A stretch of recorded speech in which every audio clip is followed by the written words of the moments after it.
സന്ദീപ് വാര്യർ മലപ്പുറത്തെത്തി പാണക്കാട് സാദിഖ് അലി ശിഹാബ് തങ്ങളെ സന്ദർശിച്ചു. P K കുഞ്ഞാലിക്കുട്ടിയുടെ നേതൃത്വത്തിൽ വൻ സ്വീകരണമാണ് ലഭിച്ചത്. പാണക്കാട് എത്തിയത് തങ്ങളുടെ അനുഗ്രഹം തേടിയാണ്. മലപ്പുറം മതസാഹോദര്യത്തിന്റെ നാടാണെന്നും തനിക്ക് കിട്ടിയത് വലിയ കസേരയാണെന്നും സന്ദീപ് വാര്യർ പ്രതികരിച്ചു. എൻ്റെ ബന്ധം എന്ന് പറയുന്നത് പൊക്കിൾക്കുടി ബന്ധമാണ്.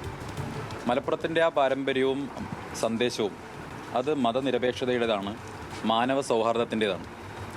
ആ സംസ്കാരം മലപ്പുറത്തിന് കിട്ടാൻ ഏറ്റവും പ്രധാനപ്പെട്ട കാരണം അത് കൊടപ്പനക്കൽ തറവാടും ഇവിടെ പാണക്കാട്ട് ഈ കുടുംബവും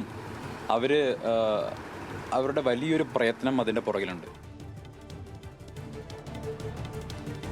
ശാന്തകുമാർ വെള്ളായത്തുണ്ട് വിശദാംശങ്ങളുമായി. ശാന്തകുമാർ, നമ്മൾ നേരത്തെയൊക്കെ സൂചിപ്പിച്ചതുപോലെ തന്നെ ഈ കോൺഗ്രസ് പാളയത്തിലെത്തിയതിന് തൊട്ടു പിന്നാലെ എല്ലാ തുറകളിൽ നിന്നുള്ള പിന്തുണ ഉറപ്പാക്കുകയാണ് സന്ദീപ്, അല്ലേ? തീർച്ചയായും കോൺഗ്രസിൽ ഇന്നലെ എത്തിയ സന്ദീപ് പ്രധാന ഘടകകക്ഷിയായ മുസ്ലിം ലീഗിന്റെ നേതാക്കന്മാരെ നേരിൽ കാണുക എന്ന ലക്ഷ്യത്തോടു കൂടി തന്നെയാണ് ഇന്ന് പാണക്കാട് എത്തിയത്. പാണക്കാട് എത്തുമ്പോൾ അത് ലീഗിനെ ആകെ സ്വാധീനിക്കാൻ കഴിയുന്ന ഒരു പ്രധാനപ്പെട്ട നേതാവ് കൂടിയാണ് സാദിഖ് അലി ശിഹാബ് തങ്ങൾ. അത് തന്നെയാണ് സന്ദീപ് വാര്യർ ലക്ഷ്യമിടുന്നത്. KPCCയുടെ കൂടി ആവശ്യപ്രകാരവും നിർദ്ദേശപ്രകാരവുമാണ് അദ്ദേഹം ഇന്ന് രാവിലെ തന്നെ പാണക്കാട് എത്തി സാദിഖ് അലി ശിഹാബ് തങ്ങളുമായി കൂടിക്കാഴ്ച നടത്തിയത്.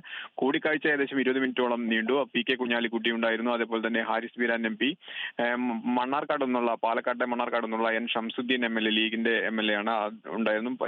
പാലക്കാട് ജില്ലാ സെക്രട്ടറി, ജില്ലാ പ്രസിഡന്റ്, ലീഗിന്റെ ജില്ലാ പ്രസിഡന്റ് മരക്കറമാരാമംഗലം തുടങ്ങിയ നേതാക്കന്മാരുമായാണ് അദ്ദേഹം രാവിലെ തന്നെ പാണക്കാട് എത്തിയിരുന്നത്. 20 മിനിറ്റോളം നീണ്ട കൂടിക്കാഴ്ച ശേഷം വിശദമായി അദ്ദേഹം മാധ്യമങ്ങളോട് പ്രതികരിക്കുകയും ചെയ്തിരുന്നു. അതിൽ ഏറ്റവും ശ്രദ്ധേയമായ കാര്യം പാണക്കാട് മാധ്യമങ്ങളോട് പ്രതികരിക്കുമ്പോഴും